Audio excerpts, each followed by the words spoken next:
everybody. Boy, that music cut off 4 seconds early for me. That was weird. That was very weird for me.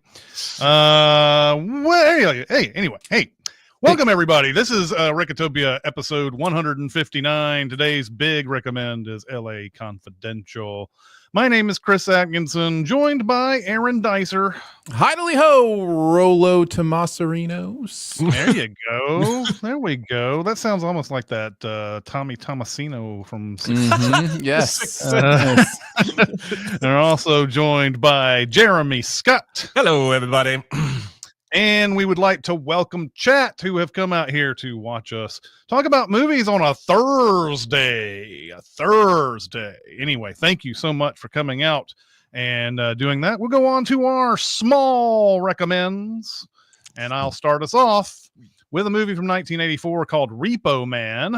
Ooh. And this stars Emilio Estevez and Harry Dean Stanton, among others. And it is...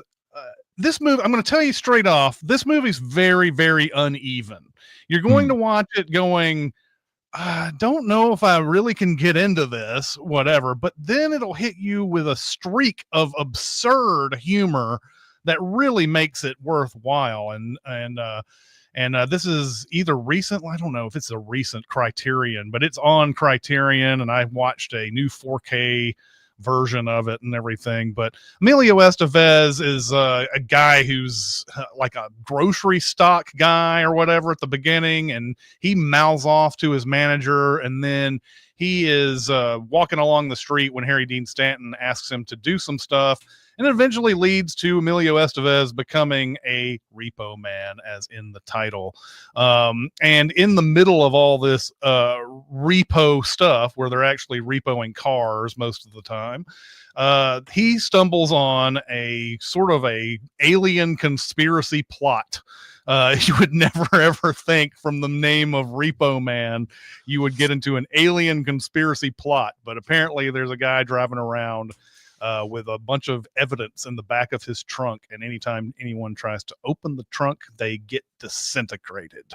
That is where I will leave you on Repo Man. If you have never seen this movie before, it is good to not know much at all when you go in to watch it. So I haven't seen Repo Man, but I have seen Repo Men with Jude Law.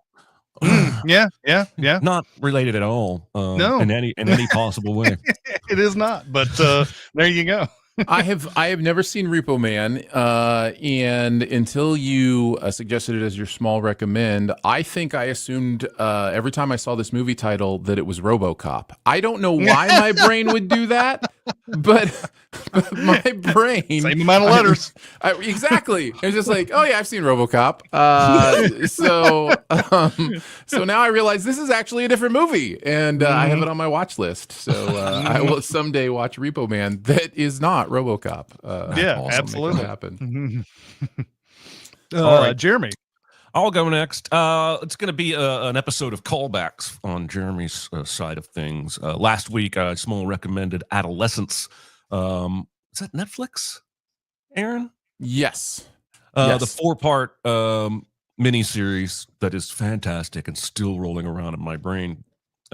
Because of how much I enjoyed that, my wife and I went back a couple days ago and watched Boiling Point from 2021, also starring Stephen Graham, written by, directed by, cinematographed by all the same people who did Adolescence. Not to be confused with Boiling Point, the short they made a few years before this, or Boiling Point, the series they made a few years after this. I thought you were about to talk about the Wesley Snipes Dennis Hopper movie. The Wesley Snipes movie, yes. This is jaw-dropping as an accomplishment. There are, as I've been researching, there are no hidden cuts. This is all one take. And apparently the Adolescence episodes were the same way. They blocked for a couple of days, then they blocked with the crew, and then they shot for a couple of days. There's no trickery with these oneers, which is just astonishing. I have to feel like most of these people, most of these performers are treating it like a play and are largely staying in character, even if they're ad-libbing until it's their turn to be on camera. because I don't know any other way that it could work. Just standing around watching them film in the kitchen, and then suddenly they turn and come your way. You've got to be ready. This is about a single hour and a half in a restaurant in the UK. A chef who has recently been kicked out of his home, misses his kid's big swimming tournament today. He's drinking a lot, and he's just stressed, and you can just tell that he's been off his game lately, and that everyone around him in the kitchen and the staff has been carrying the weight for him, and everything sort of comes to a boiling point. Oh, interesting. It is there are moments that are heavy, but they're oddly brief, and it's just about this night in this kitchen and how everyone has a struggle. But it has one of the ballsiest endings. There's something that happens, and I knew we were near the end of the film, and I turned to my wife and I said, does this movie have the balls to end right here? And it cut to black, and I stood up lifting my arms into the air. Really, really enjoyed this. Can't wait to get to the series they made after this, which I think is only a couple of episodes. But yeah, if you liked Adolescence or were intrigued by Adolescence, put Boiling Point from 2021 on your list. I saw it on Peacock. It's on Tubi, Plex, Roku. It's on all the free places. Hoopla. You can get it at your Hoopla. I think the from what I'm reading on this trivia here, it was supposed to have 8 takes, but because it was shot during COVID, they only got 2 days to shoot this, and they did it in 4 takes. They ended up taking the 3rd take as the movie. So yes, there was no hidden cuts in this movie. We talked, I think it was me, it was just Jonathan and I can't remember, but it was in the old Sincast days, interviewed Philip Barantini about this movie when it came out. And I'm really happy to see like some of these people that we interviewed back in the day, because they're just getting their starts. Back then, some of these guys have started to like make things that people are really talking about, and they're going back and watching this stuff and everything. So that's really exciting to see that. But yeah, I remember Boiling Point being a highlight of all those interviews we did back then. Yeah, it's fantastic. I'm excited to see it. I really loved Adolescence, love Stephen Graham. It's funny you mention not to be confused with the series, because I was going to watch this yesterday since we were talking about it today. And I looked it up, and my app said it was on Netflix. So I checked out Netflix, and I was like, oh, this is a TV series. This is 5 episodes or whatever. And so I was like, I don't have time for that. Not realizing it's actually a movie as well. So I will search that out for sure. My small recommend is a recent film called One of Them Days. Finally got around to watching this. This looked really good. I saw a trailer of this. It is really good. It's really funny. It's a great comedy if you're looking to just have some laughs. I think primary among the reasons this is good is Keke Palmer. She is just pure charisma. Want to watch everything she does. Love her on screen. And she is great in this. She's hilarious and so much fun, and also adds the element of heart that a movie like this needs to not just feel like a series of SNL sketches. You know what I mean? Like, there's a connective tissue that her authenticity adds to this comedy. I believe, is it SZA? Is that how SZA is pronounced? SZA? Is the pairing with Keke Palmer, and she does really well here too. Kayla Monterosso is also hilarious in this movie. A lot of people you may not necessarily be fully familiar with, but after this movie, you're going to really enjoy. Plot-wise, basically, it's a day in the life of 2 women who are getting kicked out of their apartment and have to find rent by the end of the day, and all the hijinks that they have to go through to do so. So yeah, it's good stuff. I love Keke Palmer too, and I loved her in Nope. Yeah. There's still there's still a line I love, or a scene I love, that I'll bring up in my head every once in a while, when she's like brought back that, I think it's the balloon thing or whatever, to the to the farm, and he asks, where'd you get that from? And she's like, don't worry about it.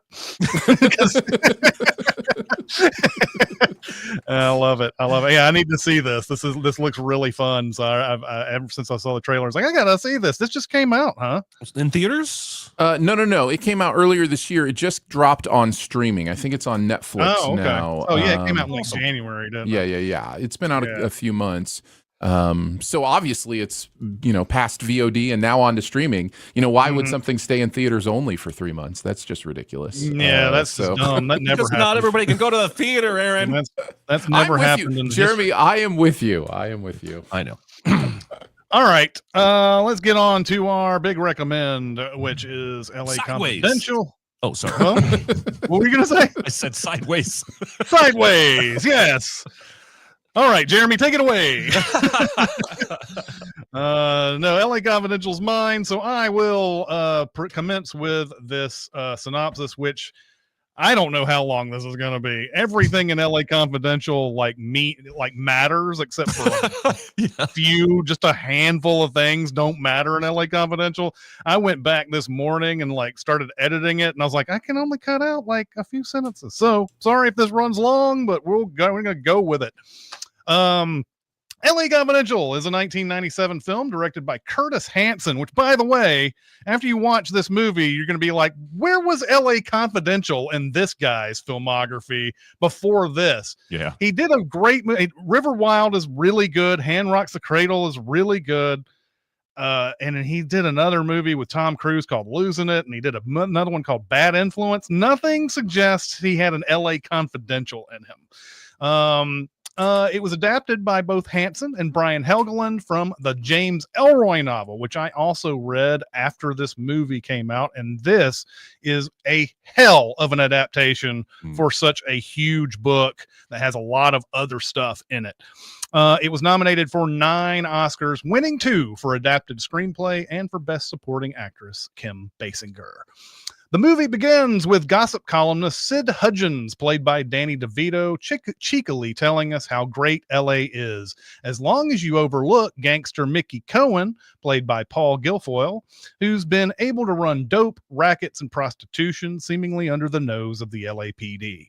And we see Cohen getting arrested on charges much like Al Capone, evasion of federal income tax. We are then taken to the intense gaze of Officer Bud White, played by Russell Crowe, who is ready to beat up a domestic abuser who he's got on a shit list, which he does, and he also threatens to tack on a much worse charge if the guy ever gets out of line. Cut to Sergeant Jack Vincennes, played by Kevin Spacey, who seems to be earning a pretty good living being a consultant on the TV show Badge of Honor, which is Dragnet, obviously. He's at the party dancing with a pretty girl when Sid comes by to give him a tip about an actor named Matt Reynolds, played by Simon Baker, who bought some weed and is with another upcoming star, Tammy Jordan. This is all a big setup for Sid to get a big story for his next column. Now we go to Sergeant Ed Exley, played by Guy Pearce, who is following in the footsteps of his legendary cop father. He's getting a shot at being watch commander on the night of Christmas Eve, where the police are throwing a party of their own. We are also introduced to Captain Dudley Smith, played by James Cromwell, who seems very, very friendly, perhaps too friendly. Captain Smith congratulates Ed on his lieutenant exam, which he scored first in his class. Ed wants to be a detective, but Dudley doesn't think Ed can do the dirty work necessary to be a real cop. Stuff like planting evidence, beating a confession out of a suspect, or shooting a known criminal in the back to avoid stuff like due process. And that's a good little foreshadowing about what's going to happen. While Bud is buying alcohol for the Christmas Eve party, a woman named Lynn Bracken, who looks like Veronica Lake, but isn't Veronica Lake, is played by Kim Basinger, walks in. Bud tries to hit on her, and Lynn immediately knows he's a police officer just by the way he carries himself. Outside the liquor store, Bud observes a woman in the backseat of a car who has bandages on her nose and sitting next to a stern-looking fellow that we will later know as Pierce Patchett, played by David Strathairn. Bud, always looking for an abuser to beat down, confronts Pierce about it, but before things can get violent, Lynn Bracken tells Bud it's not what he thinks, and the woman with bandages confirms this, but they still don't want to outright tell him that she's a sex worker undergoing surgery to look like a Hollywood star. Bud's partner, Dick Stensland, played by Graham Beckel, tells Bud he recognizes the driver, Buzz Meeks, played by Daryl Sandine, who used to be a cop. Back to Sid and Jack, who are setting up the big marijuana bust, complete with a movie premiere in the background to make it look even more significant than it really is. However, Jack, in plundering the scene afterwards, even pocketing the weed for his future use, does happen upon a business card advertising the fleur-de-lis, which will become significant later. When Jack brings the two fun havers into the station, he tries to give Ed a cut of Sid's bounty. But Mr. Goody Two-Shoes is too good to take the money. Right after that, the cops are taking in 6 Hispanics that they claim assaulted 2 police officers, the injuries of which have been way over-exaggerated since it happened. Meanwhile, a bunch of cops are drinking lots and lots of alcohol behind the scenes. What could go wrong? Well, we find out very soon as the drunk cops go to perform street justice on the men who were just taken in, led by Bud's partner, Dick. Ed, the watch commander, doesn't have nearly the authority or physical power to stop this mob. A disgusting beating begins to take place in lockup, with Bud White coming in to separate his partner from a man he's assaulting. But unfortunately, one of the Hispanics tells Bud to go fuck his mother, and Bud becomes part of the mob. Even Jack gets in on it when he gets blood on his suit. Of course, the media is there to tell the story, and all the officers involved will be disciplined. Bud tells the powers that be that he won't testify against anyone for a reduced punishment, and he's suspended. This is something that the up-and-comer Ed is very eager to do to move further up in the department. Ed suggests that the LAPD set an example by punishing officers with secure pensions into an early retirement, while punishing Dick and Bud to the fullest extent of the law. But because Captain Smith finds Bud to be of value, Dick is the only guy they'll let swing for this. Ed is promoted to detective lieutenant with his newfound leverage. They get Jack to be a corroborating witness because the threat of losing badge of honor is more important to him than any other real honor he has as a police officer. Doesn't look like Bud's suspension will last very long, though, as Captain Smith has special tasks he wants him to perform, muscle man work that most cops won't or can't do, which Captain Smith subtly tells him he's all he's really good for, even if it's not in so many words. Meanwhile, someone is putting hits on Mickey Cohen's men and taking some of his business, while the LAPD is making sure no one else from out of town fills the void. At the Victory Motel, we see Bud White beating up one of those out-of-towners. Even when the guy getting beaten says he might know something about the people killing Mickey's gang members, Captain Smith isn't interested. He just wants this guy to go back to Cleveland. Jack, back from suspension and now working Vice, hopes to get a case so he can get back to narcotics. Of all the dumb luck, Vice appears to be looking into pornography, and the dossier has a fleur-de-lis symbol on it. Ed, now in the bureau, gets a call about a homicide at a coffee shop, in which will later be called the Night Owl Massacre. There's a dead body behind the bar and a whole bunch of dead bodies in a bathroom, including Bud's ex-partner, Dick. After his discovery, we see Captain Smith is eager to take the case himself. The story seems to be that 3 men held up the coffee shop, and when the cook drew a 38, they killed him and everyone else in the Night Owl. An older woman tries to identify her daughter, Susan Lefferts, but she doesn't recognize her right away because her hair and face seem to be altered. But Bud recognizes her as the woman who was sitting next to Pierce Patchett in the car on Christmas Eve. Captain Smith immediately asks the force to swiftly find justice in this case, believing the perpetrators to be 3 black juveniles because blah, blah, blah, they were seen shooting shotguns one night, then that they were driving a Mercury coupe that a witness says they saw outside the Night Owl. Fantastic evidence. Bud, with the Susan Lefferts connection, immediately goes to the liquor store to ask about Lynn Bracken, which leads him to Pierce Patchett's house. Pierce informs Bud that he's running a business where sex workers are being made to look like Hollywood stars. Susan Lefferts was being made to look like Rita Hayworth.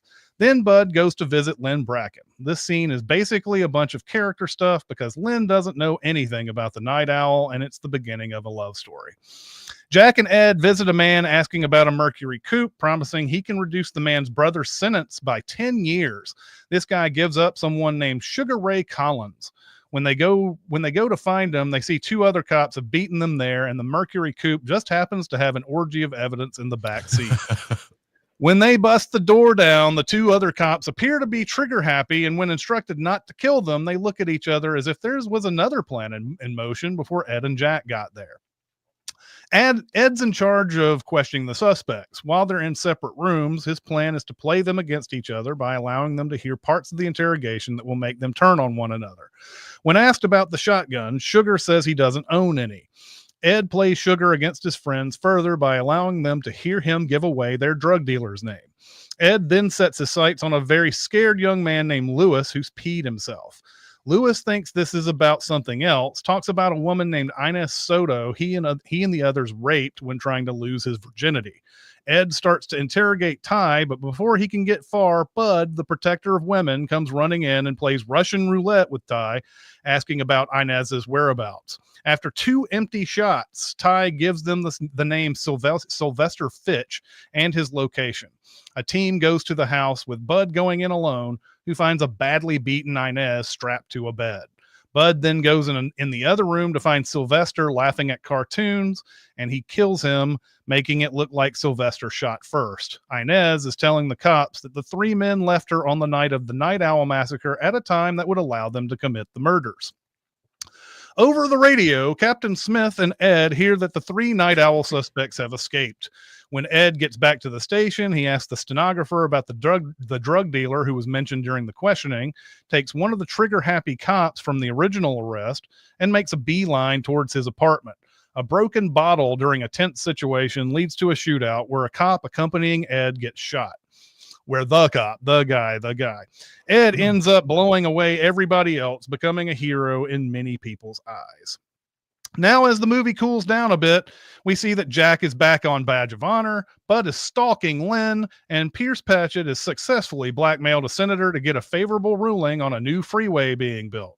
When we get back to Bud, he's in a room where another out-of-town gangster is getting beaten, and he looks fed up with it, driving off while Captain Smith stares daggers at his car. Bud visits Lynn, and she actually seems to want to date him for real. Jack is at a press conference where District Attorney Lowe, played by Ron Rifkin, is looking for higher office, and Jack's gotten the star of Badge of Honor to stump for him. While there, Sid asks Jack if he wants to get payback on Lowe, who was one of the powers that be who decided to suspend him and send him to Vice. Sid has paid Matt Reynolds, the guy from the pot bus, to have sex with Lowe. Matt doesn't even remember that Jack was the guy who arrested him, thinking he met him at a fleur-de-lis party. Jack prepares to bust D.A. Lowe and Matt Reynolds later that night. When he gets to the motel, he finds Matt Reynolds murdered. Ed visits Ines Soto, who doesn't have her facts straight about when Sugar and his friends left her. And now it appears she made that up so that they would pay for what they did.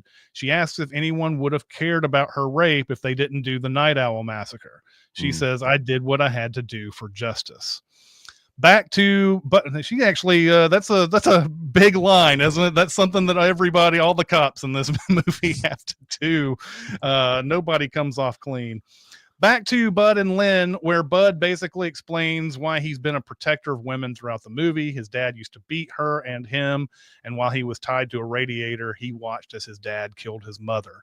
Then he left and was never seen again. He believes the Night Owl killers are still out there, and something else is deeply wrong that he can't figure out yet. Also, years of being told that he's not smart enough to be a real detective have become a part of his own mindset. But Lynn tells him he's wrong, reminding him that he was plenty smart enough to find Pierce and herself. An inspired Bud goes to forensics, asking about the Night Owl case. The guy there reminds Bud that the case is closed. Bud notices someone was sitting next to Dick Stensland in the photographs, and the forensics guy reminds him about Susan Lefferts. Bud goes to talk to Susan's mother, who tells him that Dick, Susan, and another man came by the house when she wasn't there. A neighbor told her that she heard a ruckus and that she saw people going under the house multiple times.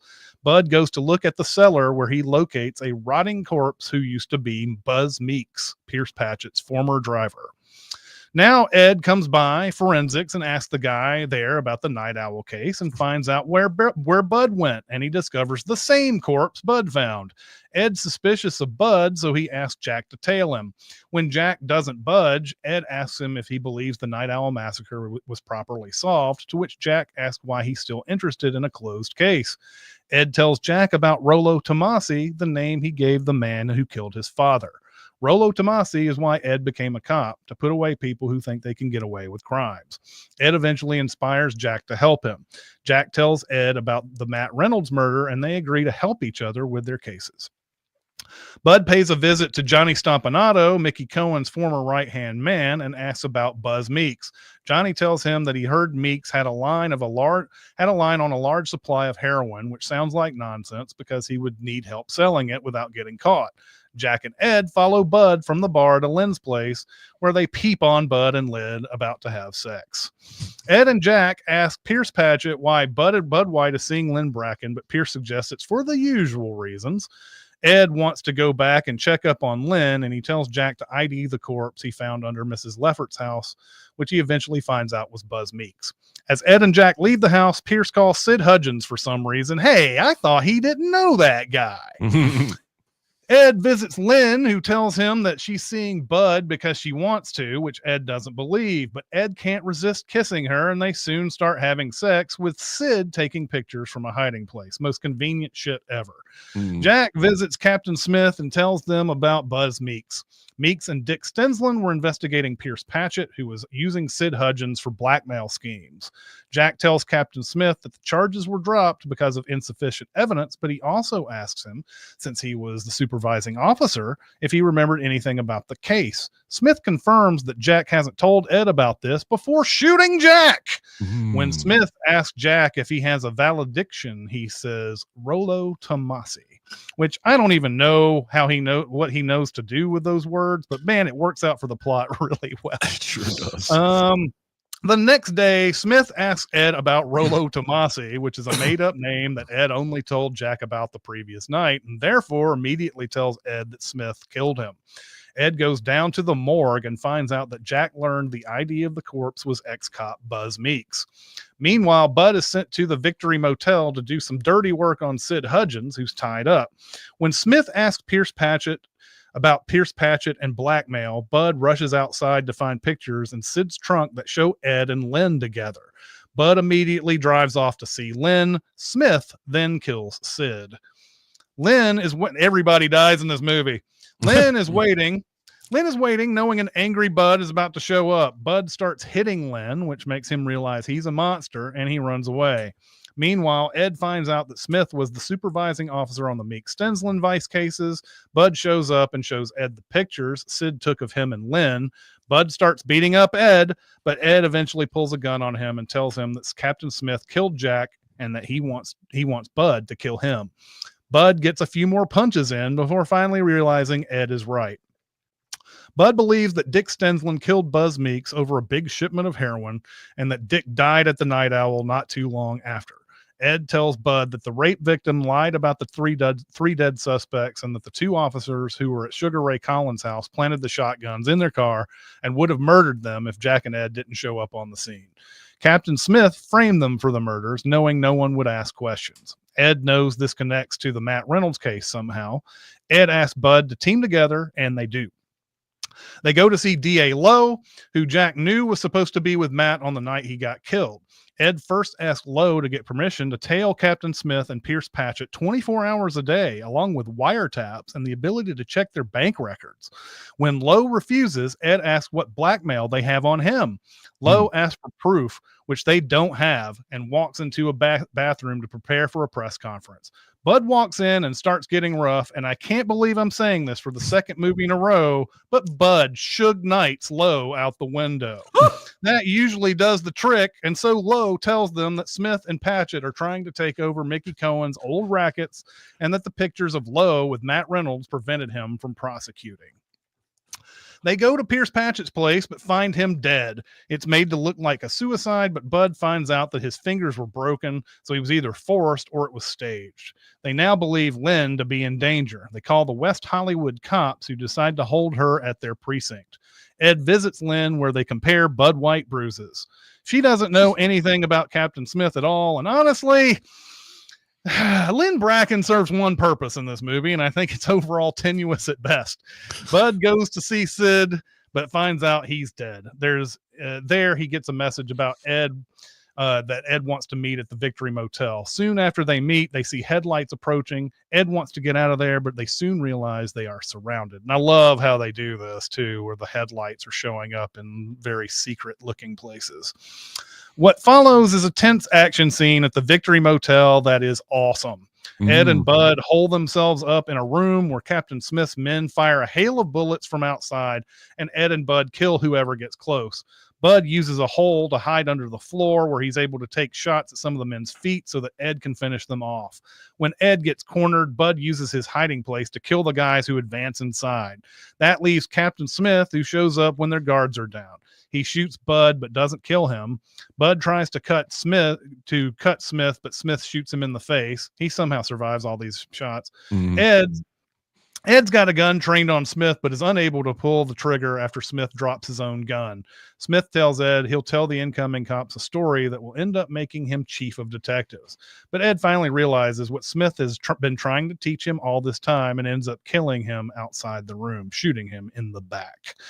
When Ed is brought in for questioning, he tells the full-on truth that the real Night Owl killers were probably those two Smith goons, along with Smith himself, that the Night Owl massacre was over the 25 pounds of heroin that Meeks had that Stensland killed him for, and that Smith wanted to take for himself. Ed then tells them Smith was trying to take over Mickey Cohen's former rackets, killed his lieutenants, blackmailed city officials, and is responsible for the murders of Susan Lefferts, Pierce Patchett, Sid Hudgens, and Jack Vincennes. Ed claims that Smith admitted this to him before he shot him. This story would ruin the LAPD, and Lowe pitches a story where Smith turns out to be a hero. He says this not knowing that Ed can hear him on the other side. Ed pitches a story where everybody can come out a hero in this, where Smith takes no responsibility for his actions and is declared a hero in what is now being framed as a shootout with the mob. Ed is given another Medal of Valor for his own role in the shootout. And I'm kind of surprised Bud doesn't get one, but I guess he's the Chewbacca of this story. Lynn shows up and tells Ed that she's running away with Bud to her hometown in Arizona. Ed and Bud say goodbye, and that is the movie. Guys, what did you think of LA Confidential? Aaron, me or you, buddy? I can go first. Okay. I think this movie is amazing. I think it is just an absolute tour de force by almost everyone involved. And it's just a pleasure to watch well-crafted, interestingly plotted stories. And of course, a lot of that comes from the book, is my understanding, even though I've never read it. And that is just, it's translated here very, very well. I think the Rollo Tomasi twist is possibly one of the greatest plot moments in the history of film. I love the way that is used. And you mentioned something, Chris, in your breakdown about not understanding why he says that in that moment. But I think it's the perfect thing to say. I think he is intentionally. No. Oh, you didn't? Okay. No, I didn't Maybe say I that.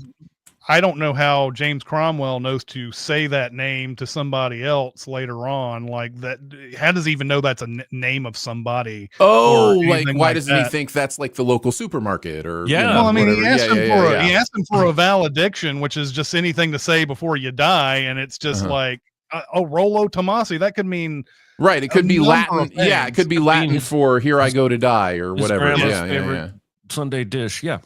Thank you for clarifying that. Because I do think it is one of those genius moments, even though you're right, it does rely on some interpretation by the Cromwell character, where he has just heard that story and not only is kind of, you're Rollo Tomasi, you are this person, but also knows this is a possible way to tell somebody else because he's going to ask about this person.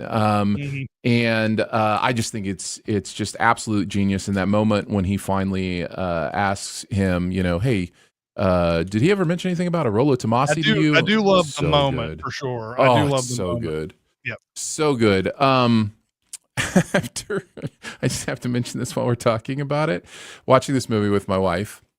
I think she's seen it before, and she's sitting there in her recliner, and he says, does anybody else know about this or whatever, and then turns, Cromwell turns and shoots Kevin Spacey in the chest, or whatever. And immediately my wife from her recliner goes, "That'll do, pig."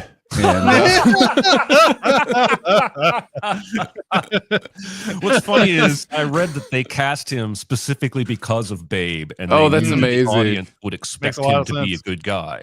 Oh, it's amazing. I was like, hey, that works on 2 levels. That's incredible.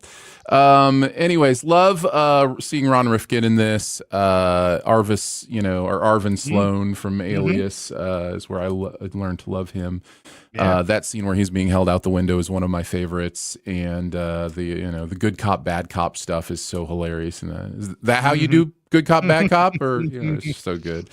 I like how our 3 main cops that we're following kind of represent 3 different ways police force can be, or people in the police force can be manipulated beyond their ultimate goal, right? Like the idea that celebrity, for the Kevin Spacey character, where this is something where I'm looking for adulation, for, to hobnob with, the high and mighty or those kind of things.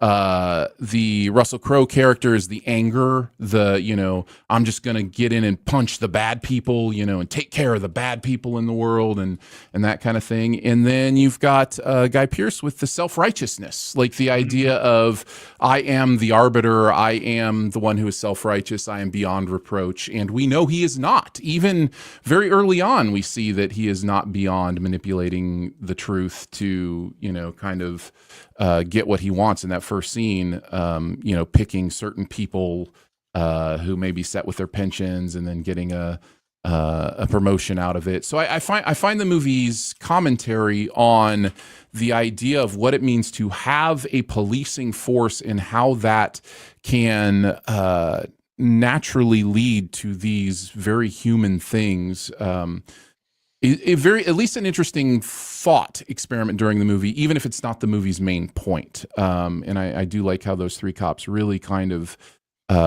oversee 3 different areas of issues with that. So 3 very flawed heroes. All of them are very flawed. But I think it works. I should have gone first. You're stealing everything. Well, lesson learned. No, that's the thing you should come out of this with. Nobody comes out clean. You shouldn't be coming out of this movie feeling happy about anything, really, because the lie is still being told at the end of the movie. Yep. Yes, exactly. And then I'll just steal one more thing from you, Jeremy, which is no, I'm just kidding. The only thing about this movie that I hesitate with is the complexity. It is very complex. It is one of those movies that almost feels like you need to watch it a couple times to really get it, or pause it and think about it for a little bit and try to understand where the connections are. I don't think that's necessarily a terrible thing. I think sometimes art can reveal itself after, multiple viewings, and that's fine. But if you're in the habit of, hey, let's watch a movie and enjoy it, you may there may be parts of it where you're like, wait, what's going on? And you may get to the end and be missing some pieces. Because I know I was the first time through it. It took me the second time. I have watched this movie probably, I'm going to say close to 10 times. And this viewing, because this format of our podcast demands that you sort of like pay attention to every detail, especially when you're relaying the plot to everybody and everything. This was the first time I understood the entire ins and outs of everything that was going on, even after all the times that I've watched the movie. Now, that could just be a failing on my part that I didn't notice all these connections. But, like, this was the first time being able to write it down and, like, figuring out, oh, okay, so, yeah, blah, blah, blah. When you don't know all that stuff, it's still a really good movie, and it still should have beaten Titanic in 1997. But anyway,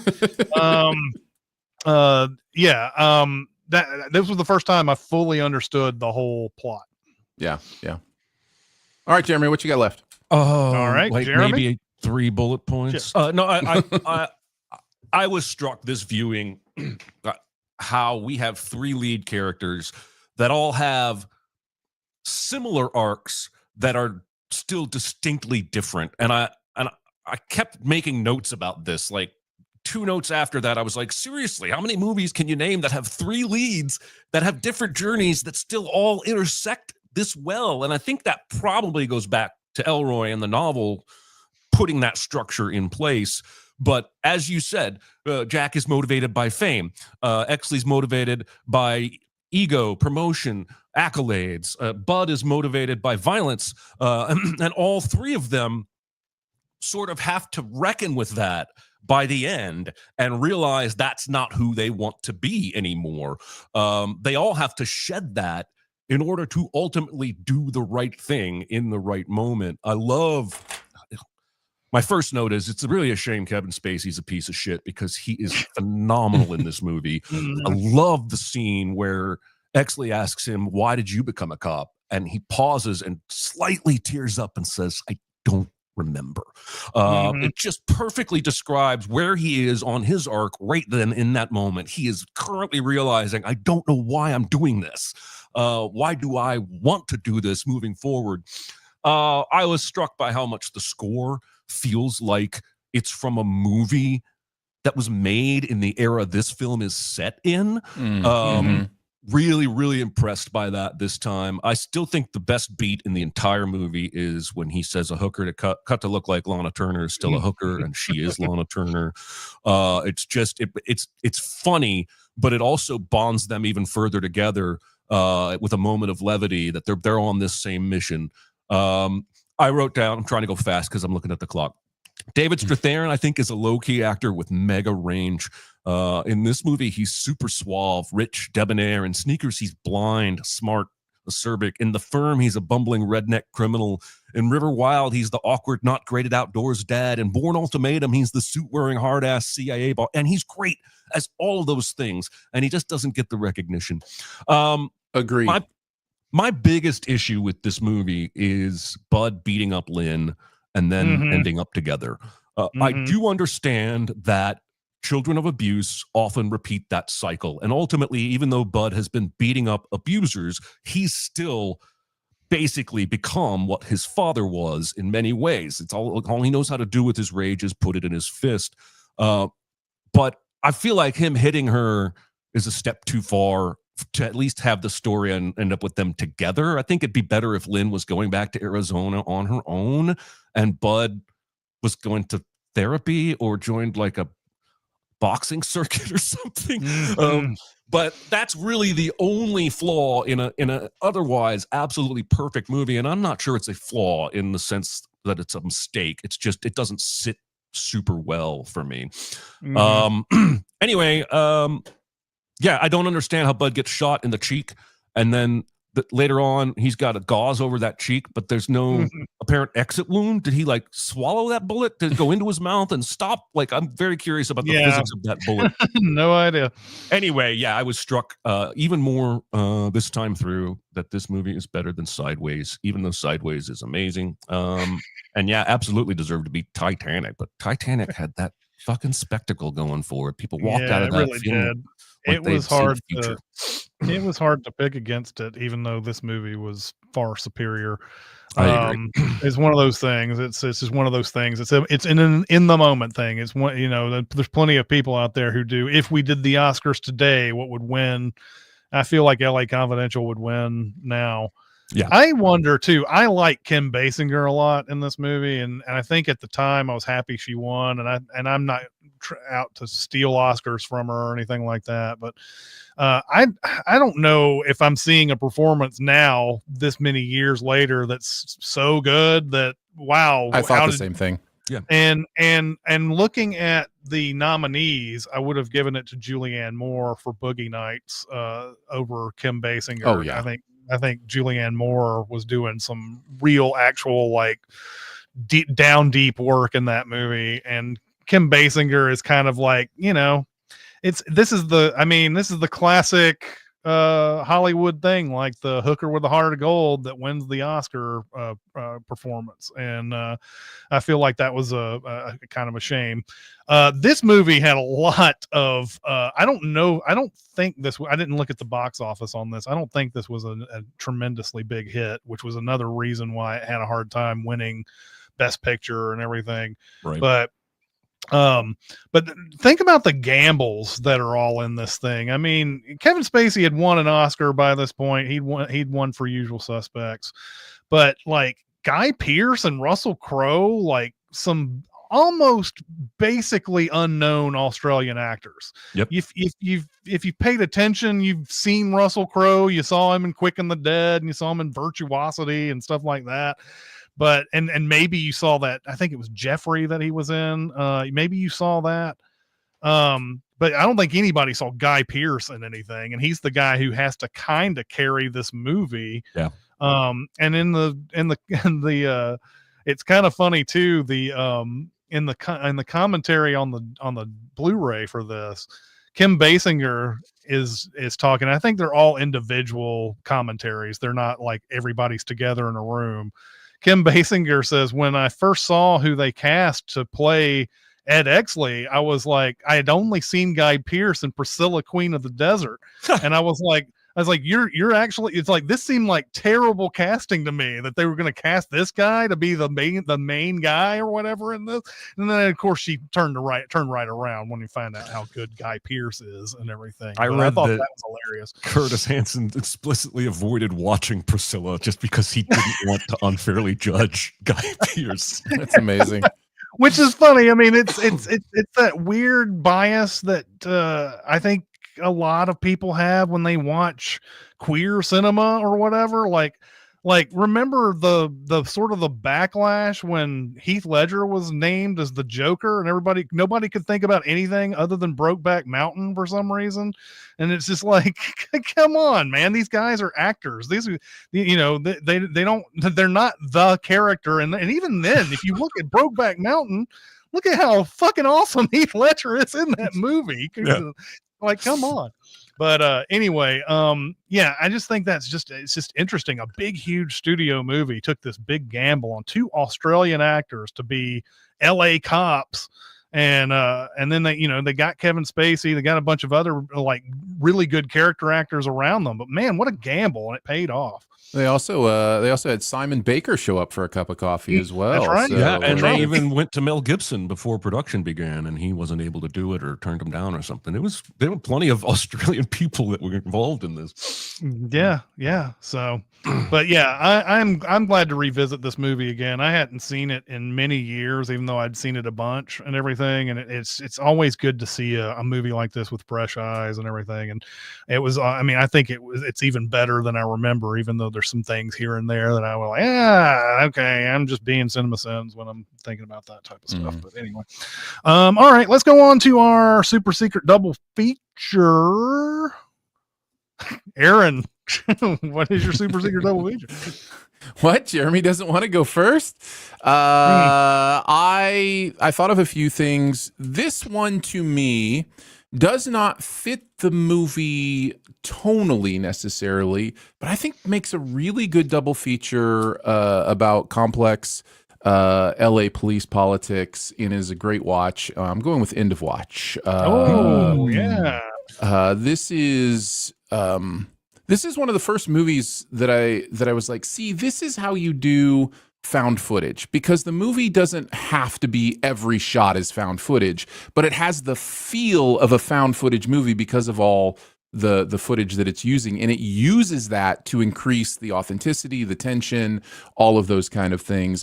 Plus, I think the two central performances are just absolutely astonishing with Gyllenhaal and Michael Pena? Yes, Pena. Thank you. So yeah, great stuff. David Ayers, I think, directed it. What an interesting career from that guy. But yeah, this is definitely worth a watch, and I think plays well with the idea of LA cops with LA Confidential. So. David Ayer, man, like he does a movie like this, which I really liked, and then he translated that into stuff like Bright and Suicide Squad. I'm like, man, that's wild. So disappointing. Up until this, though, this was his thing, gritty LA cop things. He's got that one with Keanu, and he's got the one with Christian Bale. Street Kings and Harsh Times, I believe. Yeah. And that was kind of his deal. All right, so if it wasn't kind of a piece of shit, my super secret double feature recommend would be Gangster Squad, because I thought of that as well. Covering the exact same period of time. It's covering the LA cops put on a special assignment to go after Mickey Cohen and his captains. It's just really not good, and I think I've recommended bad movies or made a double feature of a bad movie before, but I can't bring myself to do it on this one. So Yeah. I'm going to go with another LA cop film. I think we are all thinking on that wavelength. I'm going with Dark Blue, which is Yeah. interestingly written by David Ayer, based on a James Ellroy novel, and That's directed by amazing. Ron Shelton in this case. Mhm. The similarities are just too much. There's a crooked cop underboss and a new optimistic cop. That's Kurt Russell and Scott Speedman. They plant evidence. They kill innocent people that are set up to be fall guys at the direction of Kurt Russell. Superior officer Kurt Russell is using his subordinates and known criminals to build his own empire. The top cop sets his two underlings that are now suspicious of him against each other. Racial tension is the background because it's set during the LA race riots. And the previously corrupt cop by the end turns good. I just feel like, I mean, maybe James Ellroy has a lane, and it's LA corrupt cops. But I have seen Dark Blue twice in my life, and I enjoyed it. I'm not saying it's perfect or great, but it's got some interesting setups and some good performances. And I think it would be a nice pairing with this. Two different eras, and we haven't really escaped the corruption in LA cops. I haven't seen Dark Blue since it came out, but from what you have described there, I think that's a really good double feature with this. I know that when this movie came out, a lot of people were comparing LA Confidential to Chinatown, which that's the easy one, obviously the easy Yes. double feature, and you have not only the comparisons with LA and power and land use and things like that all going into one. You also have Jerry Goldsmith doing the score in both of the movies. There's no way that Jerry Goldsmith wasn't hired for LA Confidential without the knowledge that he was doing Chinatown as well. So I like you guys' picks there. Those are very good. All right.